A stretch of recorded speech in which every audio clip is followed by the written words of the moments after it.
Welcome to Crypto Game, where people like you come to hear the truth about the current financial economy and how to benefit from it.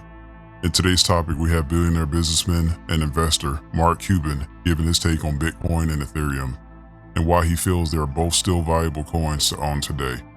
Stay tuned because later in this video, we give you two cryptocurrencies that show current constant growth that you may want to invest in while they're still cheap.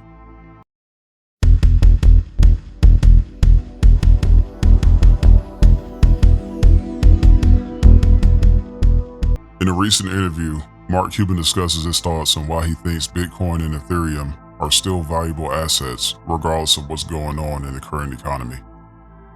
Mark brings up the key point of store value. Store value is defined as any object that retains purchasing power into the future and can be readily exchanged for something else. There are two main components that constitutes as store value. The first being a store value should be worth the same or more over time. And second, a store value must be exchangeable with something else, like gold or dollars. Bitcoin's potential as a store of value derives from its decentralized and purely digital nature. Bitcoin is already much easier to transact with than gold. Every year, more businesses are starting to accept Bitcoin as a viable payment method, which means Bitcoin is developing into a greater utility. There's store value, which is Bitcoin, right? Bitcoin, I don't care what the maxi says, Bitcoin's worth what somebody will pay for it. You know what the maximum number of Bitcoins out there are going to be, right? 21 million. Mm-hmm. That's it, right? And that's a good thing, but you've got to have people who want to own it and hold it in order for the price to go up. Yeah. And what happened when everybody was buying it? Price went up. It's a store of value. It's driven by supply and demand. I think it'll replace a lot of gold holders, people, who in the past have owned gold, and because no one owns physical gold. It's really just a digital transaction anyways, and Bitcoin's a better version of that than gold.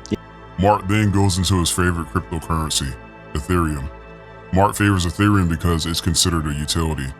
The special thing about utility coins are its added benefits besides the value of the coin itself. Utility coins provide access to certain services or products developed by the token issuer, such as discounts, rewards, or additional benefits to the token holders. Let's see what Mark has to say about Ethereum. Social media. Yeah, social media, bam, right? And now all of a sudden, okay, everybody's going to download Instagram. Every kid's going to download Snapchat. Every kid's going to download TikTok now, right? Yeah. Every kid's going to download even the YouTube app, right? And so that is utility. That forces people to use your iPhone, use the App Store, whatever. It's a great way of looking at it. Yeah. With Ethereum, it's the same type of thing. There's no app where you say, okay, we all got to use it. Yeah. That's what it needs. And it's not going to be like, okay, here's Instagram for Ethereum, or here's how do you Snapchat. think that happens then? Somebody just has a smart idea. They create it. Like, right. OpenSea more people got to was driving it up the whole time. Right. And I'm an investor in OpenSea, and it's been great. Next, Mark Cuban discusses why he thinks 95% of the blockchain will disappear, only leaving Bitcoin and Ethereum to survive. The way a blockchain works for cryptocurrency systems is its use for maintaining a secure and decentralized record of transactions. A blockchain collects information together in groups, known as blocks, that holds a set of information. Blockchains provide security in the event your coin is hacked or stolen. Exchanges have been hacked in the past, where those who kept Bitcoin on the exchange lost everything.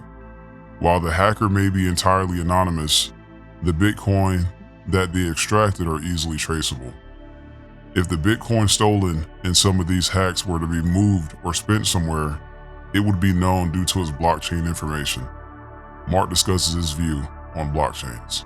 It's going to go up and down. It's probably going to disappear at some point because 95% of the blockchains are going to go. Mm-hmm. There's just no reason for them to exist. But overall, you think Ethereum, Bitcoin? I think Ethereum and Bitcoin will survive. I just don't know what the price is going to be and when. Right. And I do think with Ethereum, with smart contracts, like the reason I got excited about Ethereum, I went in and I just said, okay, what's all this buzz about an NFT, right? And so I went and put in an NFT, and as I'm setting it up and getting ready to mint one little field said royalties. Right? Because when you mint an NFT and you set a royalty percentage, 5, 10, 20, whatever percent, and then it gets resold, you get paid a royalty. Yeah. Right. Mm-hmm. There's nothing else in media that allows you to do that. This brings us to our bonus tip and what we recommend you should consider as an upward trending crypto coin buy. One coin that sticks out to us at this moment, showing a solid trend, is memeverse. Currently, this crypto coin is up by 143.95% in the middle of a recession. Memeverse is a decentralized, community-centric real estate project constructed on the metaverse. Meme tokens are based on blockchains and have inspired the Meme Towers team to combine the latest cutting-edge technologies in digital real estate with the evolutions of financial markets. Stay tuned for the next coin before the end of this video. Mark now discusses his favorite NFTs. NFT stands for non-fungible token. Non-fungible meaning one of a kind.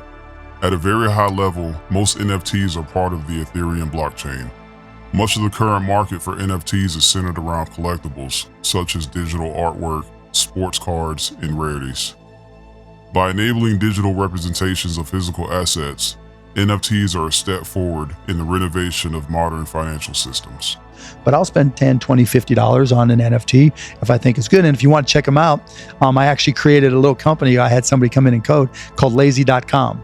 So if you go to lazy.com, you can just attach your wallet. Lazy.com. Yeah, lazy.com. Great. How'd you get that fucking? I had it for like forever, right? I'm like, what is it? Do I have any URLs? What's lazy.com? It's called lazy.com. So if you have a wallet from like most of the major blockchains and that has NFTs in it, you just go to lazy.com. It takes 2 seconds to set up an account. You connect your wallets. And then, if you want to see my NFTs, you go lazy.com/mcuban. Yeah. And I just put it like in my Instagram profile or put it at the bottoms of emails. That way anybody can look at any of my NFTs and they're all set up there. You can pin some to the top, little profile, all that kind of stuff. And it's free. This brings us to our next bonus tip. Our second upward trending crypto coin buy is Swingby. Currently, this crypto coin is up by 176.91%. Swingby is a decentralized proof of stake network that uses the latest advancements in cryptography research to allow you to move your tokens onto other chains without a trusted party. Right now, this coin is priced at 0.00665 cents per coin and totals a supply of 1 billion. In summary of today's video, we learned why Mark Cuban still finds Bitcoin and Ethereum valuable, regardless of the economy. We went over the meaning of store of value, which is defined as any object that retains purchasing power into the future and can be readily exchanged for something else. Next, we learned that Mark believes 95% of the blockchain will disappear in the future, leaving Bitcoin and Ethereum. And lastly, NFTs, non-fungible tokens, meaning a one-of-a-kind token that has no other equivalent. Subscribe to stay ahead of the current economy, as well as making better economical decisions for you and your future. We'll see you on the next episode.